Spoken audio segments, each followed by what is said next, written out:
नमस्ते। कभी ये ख्याल आया है कि हम जो भी काम करते हैं, जो भी कर्म करते हैं, उसका असली मतलब क्या है? आज हम भगवत गीता के एक बहुत ही पावरफुल डायलॉग में गोता लगाने वाले हैं। ये संवाद काम, मकसद और खुद जिंदगी के नेचर के बारे में एक बिल्कुल नई और गहरी समझ देता है। तो बात हो रही है अर्जुन के एक बहुत बड़े कंफ्यूजन की। जीवन के बैटलफील्ड पर एक हीरो की दुविधा। सीन ये है कि हम सीधे पहुंच गए हैं कुरुक्षेत्र के मैदान में, और वहां कौन है? महान योद्धा अर्जुन। अपनी जिंदगी के सबसे सबसे जरूरी मोड़ पर वो खड़े हैं, और एक गहरे अंदरूनी कॉन्फ्लिक्ट की वजह से वो एकदम पैरालाइज्ड हो गए हैं। कुछ समझ नहीं आ रहा कि क्या करें। और यहीं पर अर्जुन अपना सबसे बड़ा, सबसे जरूरी सवाल पूछते हैं।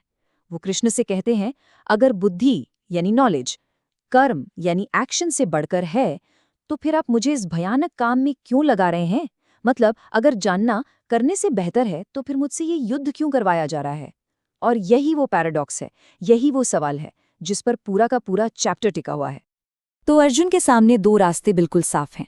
एक तरफ है ज्ञान का रास्ता, मतलब सोचना, समझना, कॉन्टेम्पलेशन, और दूसरी तरफ है कर्म का रास्ता, अपनी ड्यूटी पूरी करना, यानी इस केस में युद्ध लड़ना। और सच कहूं तो अर्जुन की ये जो दुविधा है ये कहीं ना कहीं हम सबकी भी है। ये जानना कि सही क्या है, और फिर असल में उस सही काम को करना। इन दोनों के बीच का जो स्ट्रगल है बस वही सब कुछ है। ज्ञान या कर्म, ये वो सवाल है जो जिंदगी में बार बार सामने आकर खड़ा हो जाता है। तो अब आते हैं कृष्ण के पहले और काफी सरप्राइजिंग जवाब पर। जवाब ये है कि कर्म अनअवॉइडेबल है, उसे बचा नहीं जा सकता। और ये जवाब अर्जुन की पूरी प्रॉब्लम को एक बिल्कुल अलग ही एंगल से दिखाता है। ये एक ऐसा जवाब है जो अर्जुन की सोच को पूरी तरह से हिलाकर रख देगा। कृष्ण कहते हैं, कोई भी एक पल के लिए भी बिना कर्म किए नहीं रह सकता। सोचिए जरा, कृष्ण यहाँ एक फंडामेंटल ट्रूथ सामने रख रहे हैं। वो कह रहे हैं कि जिंदगी का मतलब ही है लगातार एक्शन में रहना। ये जो नेचर है, प्रकृति है, इसकी ताकतें हमें हर पल कुछ न कुछ करने पर मजबूर करती ही हैं। मतलब कोई चाहे या ना चाहे, कर्म से बचना नेक्स्ट टू इम्पॉसिबल है। और इसी पॉइंट पे कृष्ण एक बहुत इंटरेस्टिंग शब्द का इस्तेमाल करते हैं, मिथ्याचारी, यानी अ हिपोक्रेट। तो कौन है मिथ्याचारी? ये वो इंसान है जो बाहर से तो अपने सेंसेस को, अपने एक्शंस को कंट्रोल कर लेता है, फिजिकली कुछ नहीं कर रहा, लेकिन मन में अभी भी वही सब चल रहा है, वही वर्ल्डली प्लेजर्स के बारे में सोचा जा रहा है। इसी को कृष्ण मिथ्याचारी कहते हैं। मतलब असली खेल एक्शन रोकने का नहीं है, असली लड़ाई तो मन के अंदर है। तो बॉटम लाइन क्या है? बॉटम लाइन ये है कि कुछ ना करने से, यानी इनएक्शन से, एक्शन करना हमेशा बेहतर होता है। अरे जिंदा रहने के लिए भी, इस शरीर को बनाए रखने के लिए भी काम तो करना ही पड़ता है ना? तो कर्म से भागना वो कोई सोल्यूशन हो ही नहीं सकता।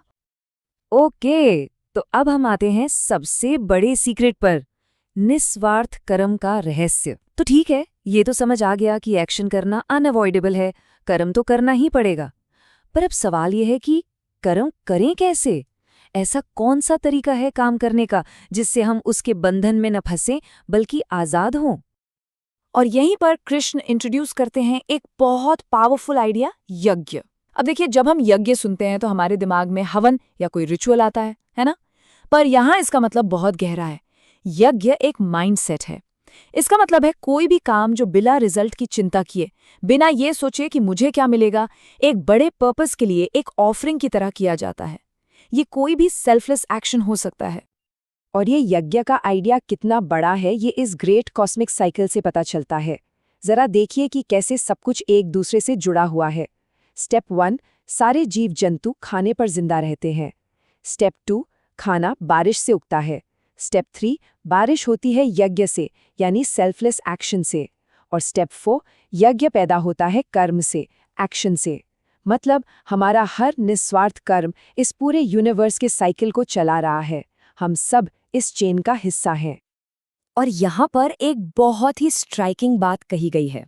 जो इस साइकिल से मिले गिफ्ट्स को एंजॉय तो करता है, लेकिन बदले में कुछ देता नहीं, वो एक चोर है। वाओ, कितनी पावरफुल बात है। ये हमारी पर्सनल रिस्पॉन्सिबिलिटी है कि हम इस दुनिया को, इस सिस्टम को वापस दें जो हमें सस्टेन करती है। जो सिर्फ लेता है और देता नहीं, वो इस बैलेंस को बिगाड़ता है। अब आते हैं असली दुश्मन की पहचान पर। मतलब हमें सही कर्म करने से रोकता क्या है? देखिए, ये सब सुनने में तो बहुत लॉजिकल और सीधा लगता है ना? तो फिर सेल्फलेस होकर काम करना इतना मुश्किल क्यों है? हमारे अंदर ऐसी कौन सी मिस्टीरियस फोर्स है जो हमें सही रास्ते से भटका देती है, भले ही हम जानते हो कि सही क्या है? और यही सवाल अब अर्जुन फिर से उठाते हैं, एक और बहुत गहरा सवाल। वो पूछते हैं, वो क्या है जिसके इन्फ्लुएंस में आकर इंसान ना चाहते हुए भी गलत काम कर बैठता है? ऐसा लगता है जैसे कोई जबरदस्ती उससे वो करवा रहा हो। और ये सवाल कितना रिलेटेबल है ना? कई बार पता होता है कि ये नहीं करना चाहिए, पर फिर भी हम खुद को रोक नहीं पाते। और कृष्ण का जवाब बिल्कुल सीधा और पावरफुल है। असली दुश्मन है काम। जी हाँ, काम। यानी इंटेंस डिजायर, वासना, अनकंट्रोल्ड क्रेविंग। यही वो फोर्स है जो हमारी समझ पर, हमारे नॉलेज पर पर्दा डाल देती है और हमें गलत रास्ते पर ले जाती है। तो इस दुश्मन की प्रोफाइल क्या है? ये कैसा दिखता है? कृष्ण बताते हैं कि ये जुनून से, पैशन से पैदा होता है। ये एक ऐसी आग है जो कभी बुझती नहीं, इसकी भूख कभी नहीं मिटती। ये हमारी नॉलेज को, हमारी समझ को ठीक वैसे ही ढक लेती है जैसे धुआं आग को छिपा लेता है। और इसीलिए ये बुद्धिमान लोगों का सबसे पुराना और सबसे बड़ा दुश्मन है, द इटर्नल फो। तो अब आते हैं सल्यूशन पर। इस काम पर, इस डिजायर पर जीत कैसे हासिल की जाए? इस अंदरूनी लड़ाई को जीतने का बैटल प्लान क्या है? कृष्ण एक बहुत ही क्लियर बैटल प्लान देते हैं। वो एक हायरार्की, एक चेन ऑफ कमांड समझाते हैं। सबसे नीचे, सबसे बाहरी लेवल पर है हमारी सेंसेस, हमारी इंद्रियां। उनसे ऊपर है हमारा मन। मन से भी ज्यादा पावरफुल है हमारी बुद्धि, यानी इंटेलेक्ट। और सबसे ऊपर सुप्रीम कमांडर कौन है? वो है आत्मा, द सेल्फ। तो प्लान क्या है? प्लान ये है कि इस हायरार्की का इस्तेमाल किया जाए।